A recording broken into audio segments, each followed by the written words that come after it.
విజయనగరం జిల్లాలో వాటర్ ప్లాంట్లు పుట్టగొడుగుల్లా ఉన్నాయి. కానీ వీటికి సంబంధించిన నిబంధనలు ఏమాత్రం పాటిస్తున్నారు? ముఖ్యంగా చూసుకుంటే విజయనగరం జిల్లా వ్యాప్తంగా సుమారు 1000 ప్లాంట్ల పైన అయితే ఉన్నాయి. కానీ ఈరోజు ఓన్లీ పట్టణ పరిధిలో చూసుకుంటే సుమారు 150 వరకు కూడా ఉన్నాయి. ఇందులో కొన్ని పూర్తిగా పర్మిషన్ లేకుండా అనాథరైజ్డ్గా నడిపినవి కూడా ఉన్నాయి.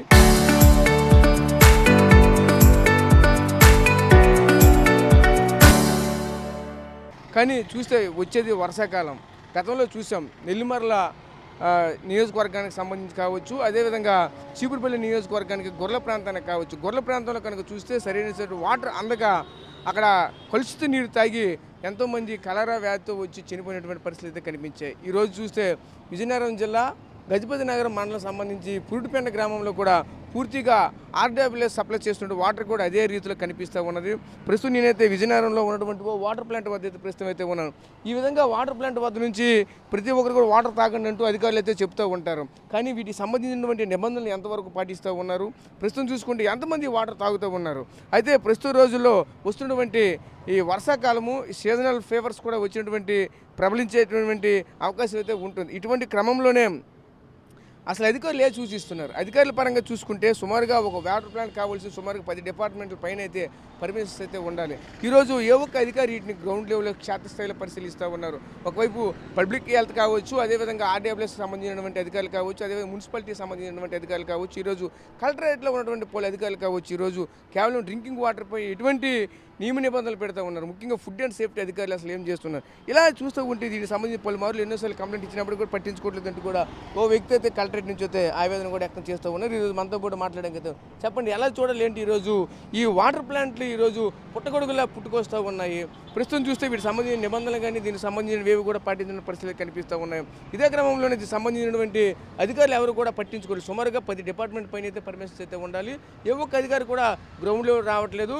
కానీ ఈరోజు చూస్తూ ఉంటే ఒక కొలాయిలు కావచ్చు, ఏవో కలుషిత వాటర్ తాగైతే ప్రజలంతా కూడా అస్వస్థకు గురవుతున్న పరిస్థితి కనిపిస్తూ ఉన్నాయి. దీన్ని ఎలా చూడాలి? గతంలో చూసాం, ఇక్కడ గొర్రెల్లో చూస్తూ ఉంటే కొంతమంది చనిపోయిన పరిస్థితి. దీన్ని అంతా ఎలా చూడాలి సార్? ఇక్కడ నేను సోషలిస్ట్ పార్టీ రాష్ట్ర అధ్యక్షుడండి. అయితే ఇక్కడ డ్రింకింగ్ వాటర్ పూర్తిగా కలుషితమైన వాటర్ సప్లై చేస్తున్న సంబంధిత అధికారులు నిమ్మకి నీరెత్తినట్లు నిద్రపోతున్నారండి. ఈ వాటర్ ప్లాంట్స్ పర్మిషన్లో కనీసం 10 డిపార్ట్మెంట్లు పర్మిషన్ కావాలి. ఏ పర్మిషన్లు ఏ వాటర్ ప్లాంట్లకు ఉన్నాయన్నా విజయనగరంలో 2-3 ప్లాంట్లకి తప్ప మిగతా వాటర్ ప్లాంట్లకి ఎక్కడా లేవు. ఇంకా కొన్ని వాటర్ ప్లాంట్లు చూస్తే వాళ్ళు ఏంటంటే కనీస సౌకర్యాలు కూడా కల్పించలేదు. వాళ్ళు వాటర్ షెడ్ అంటే వాళ్ళు car water shed, 2 wheeler water షెడ్లో కూడాను ఇలాంటి ప్లాంట్లు చాలా నడుస్తున్నాయి. ఆ వాటర్ ప్లాంట్లు ఆ వాటర్ తీసుకునేటప్పుడు ఏమవుతుంది, 2 వీలర్స్ సర్వీసింగ్ చేసేటప్పుడు ఏమవుతుంది, ఆ కలుషితమైన విష పదార్థాలు ఈ వాటర్లో మిక్సింగ్ అయిపోతున్నాయి. దీన్ని పట్టించుకునే నాదుడే కరువయ్యారు. అంటే ఎలా చూడాలంటే ఇది పూర్తిగా ఎవరు కూడా పట్టించుకోలేదని చెప్తూ ఉన్నారు. గతంలో చూస్తే గత సంవత్సరం లాస్ట్ ఇయర్ గొర్రెల్లో ఇష్యూ జరిగింది. ఆర్డబ్ల్యూఎస్ పరిధిలో water supply, rural water supply జరుగుతూ ఉంటుంది. గ్రామీణ ప్రాంతాలకు ట్యాంక్ నుంచి వాటర్ ఈరోజు కనీసం కొన్ని ట్యాంకులు చూస్తూ ఉంటే ఎటువంటి భద్రత కూడా తీసుకోవట్లేదు. ఆ ట్యాంక్ పైన చూస్తే కనీసం ఎక్కడ కూడా మెట్లు కూడా లేవు. అలాగే దీనికి సంబంధించినటువంటి క్లోరినైజేషన్ కూడా ఏం చేయట్లేదు. ఏది లేకుండా పంపించేస్తున్నారు. ఈరోజు చూస్తే పురుటిపెంట గ్రామానికి సంబంధించి కూడా ఈరోజు కలుషిత వాటర్ వచ్చిందంటూ కూడా ఆ గ్రామస్తులు కూడా చెప్తూ ఉన్నది. ఎలా చూడాలి? అసలు మనిషి తాగేందుకు ఇంతకుముందు అయితే బోర్లు అన్నీ చేసుకుని మనం నీళ్లు తాగేవాళ్ళం. ఇప్పుడు ఏం చేస్తున్నాం, మన ప్యాషన్కి పలానా దగ్గర రా వాటర్ అమ్ముతున్నారంటే వెళ్ళి తెచ్చుకుంటున్నాం. ఆ రా వాటర్ ప్లాంట్ల యొక్క మేనేజ్మెంట్ సిస్టమ్ కానీ వాటికి పరిశీలన అంటే వాటికి పర్యవేక్షణ చేసే అధికారులు నిద్రపోతున్నారు, డబ్బులు తీసుకుంటున్నారు. ఇది పక్కా వాస్తవము. ఎందుకంటే ఫుడ్ సేఫ్టీ అధికారులు దీనికి మెయిన్. రెండోది పబ్లిక్ హెల్త్ పట్టించుకోవట్లేదు. ఫుడ్ సేఫ్టీ అధికారులు వాళ్ళు డబ్బులు దండుకొని వెళ్ళిపోతున్నారు తప్ప అసలు పక్షాన వీళ్ళు ప్రజలు ఏ నీళ్లు తాగుతున్నారు ఒక్క రోజైనా చెక్ చేశారా? వాళ్ళకి ఫుడ్ సేఫ్టీ అధికారులు మేము కంప్లైంట్ చేసి ఏమంటున్నారు, ఒక ఆఫీసర్ లేరండి, స్టాఫ్ లేరండి అంటున్నారు. అంటే స్టాఫ్ ఆఫీసర్ లేకపోతే మనుషులు చచ్చిపోయినా పర్వాలేదన్నమాట. మనుషులు చచ్చిపోయినప్పుడు వస్తారు, అయ్యా ముఖ్యమంత్రి గారు వచ్చినారు, సీఎం గారు వచ్చారు, లేదా మినిస్టర్ వచ్చారు, కలెక్టర్ వచ్చారు అంటున్నారే తప్ప అసలు ఈ వ్యవస్థ ఎక్కడి నుండి స్టార్ట్ అవుతుంది? ఈ కలుషిత నీళ్ళు సప్లై చేసే వాళ్ళకి ఏ విధంగా మీరు చర్యలు తీసుకుంటున్నారు? అసలు అధికారులు ఉన్నారా? ఇప్పుడు పబ్లిక్ హెల్త్ ఏం చేస్తుంది? నిద్రపోతున్నారు. మున్సిపాలిటీ వాళ్ళు ఏం చేస్తున్నారు? వాళ్ళు కూడా పట్టించుకోవట్లేదు. ఈవెన్ కలుషితమైన నీళ్లు సప్లై చేసేటప్పుడు ఏం చేస్తుంది ఈ వ్యవస్థ?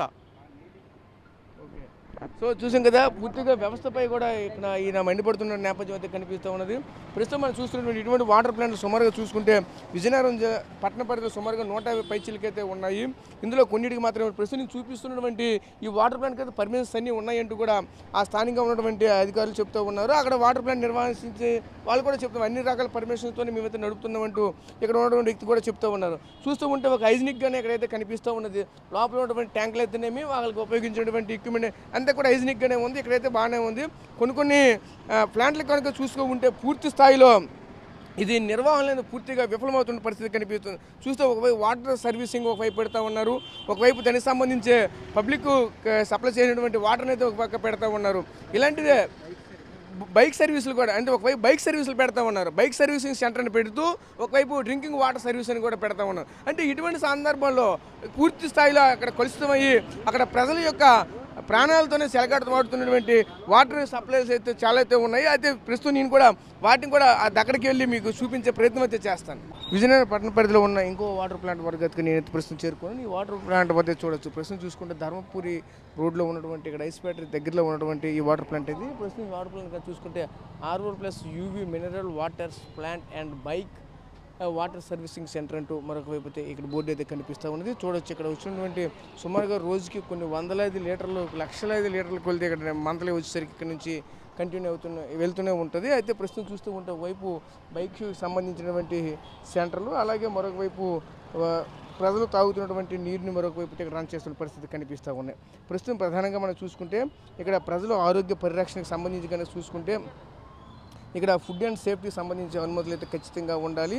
అదేవిధంగా మున్సిపల్ కార్పొరేషన్ సంబంధించినటువంటి అధికారులు, గ్రామ స్థాయిలో ఉన్నటువంటి అధికారుల తాలూకా పర్మిషన్స్ అయితే ఉండాలి. అదేవిధంగా పంచాయతీ అధికారులు, ఆరోగ్య శాఖ అధికారులకు సంబంధించినటువంటి పర్మిషన్స్ అయితే ఉండాలి. అదేవిధంగా ముఖ్యంగా మనం చూసుకుంటే వీటికి అనుమతులతో పాటు గ్రౌండ్ వాటర్ సంబంధించినవి, అదేవిధంగా ఫిషరీకి సంబంధించి, అదేవిధంగా లీగల్ మెట్రాలజీ, అదేవిధంగా MSME, అదే లేబరు, విద్యుత్తు, అదేవిధంగా పొల్యూషను, GST, ట్రేడు లైసెన్స్ సంబంధించి, అదేవిధంగా మున్సిపల్ కార్పొరేషన్ సంబంధించి వివిధ విభాగాలకు సంబంధించినటువంటి పర్మిషన్స్ కూడా ఉండాలి. కానీ సుమారుగా చూసుకుంటే 10 డిపార్ట్మెంట్ల నుంచి అయితే ఇటువంటి ఒక ప్లాంట్ పెట్టాలంటే పర్మిషన్స్ అయితే ఉండాలి. అలా కాకుండా ఈరోజు విజయనగరంలో ఇటువంటి సుమారుగా చూసుకుంటే ఒక 150 వరకు కూడా విజయనగరంలో అయితే కొనసాగుతూ ఉన్నాయి. ఇటువంటి సందర్భంలోనే చూస్తూ ఉంటే అసలు అధికారులు ఎంత మత్తులో ఉన్నారో కూడా తెలియట్లేదు. పూర్తిగా అసలు ఎవరు పట్టించుకునేటువంటి పరిస్థితి కనిపిస్తూ ఉన్నది. గత సంవత్సరం కనుక చూస్తే గొర్రెల మండలంలో ఉన్నటువంటి గొర్రెల గ్రామ పంచాయతీ పరిధిలో వాటర్ పొల్యూట్ అయ్యి చూసాం, ఎంతోమంది చనిపోయినటువంటి పరిస్థితి కనిపించింది.